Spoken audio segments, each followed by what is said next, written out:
ये जो घटना बारंबार होची जगतसिंहपुर जिलार जो रही समुद्र तटवर्ती अंचल सियाड़ी बेलाभूमि निकट सियाड़ी कहतु जो पद्मपुर पंचायतर सियाड़ी रामतरा गड़हरिशपुर गड़बिशनपुर और ता सहित आखपाख प्राय 10 रु ऊर्ध्व गाँ बर्तमान समुद्र आँरे लीला हवा बसी। कारण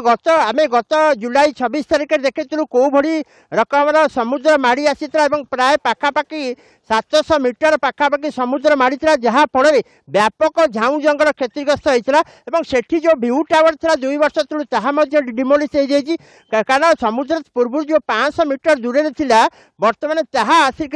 समुद्र कूल लंगी गाँ भितर पानी पशि गत काली जितेबाला आम देखीलु गत काली रामतरा गाँव में व्यापक अंचल जलमग्न होता चाष जमी लुणा पानी माड़ी जाता फल व्यापक फसल नष्ट होता सहित गाँ भीतर को पानी माड़ी जाए जहाँ लेकिन लोक मान भर भय संचार कारण पूर्व जितेबाला यही घटना घटी बारंबार जिला प्रशासन निकट में दाबी होता आर सुनामी बंध पर डीपीआर प्रस्तुत राज्य सरकार निष्पत्ति नहीं बारंबार सर्वे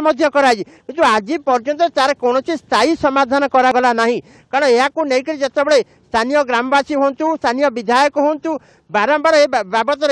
विभिन्न फोरम स्थानीय जो जनसाधारण रही विभिन्न फोरम आंदोलन को ओल्लैंट किंतु आज पर्यंत तार स्थायी समाधान हो पारा ना। आउ गोटे पटे कही रखा चाहे ये तो गोटे छोट कथा नुहे प्रशासन केवल रेस्क्यू कर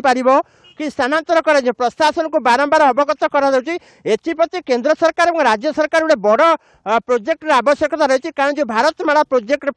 जो सुनामी बंधर रक्षा कर भारतमाला प्रोजेक्ट जो डीपीआर प्रस्तुति सरी गोटे पटे आउ गोटे पटे कारण समुद्र तटवर्ती जो गाँ गुड़िक रहा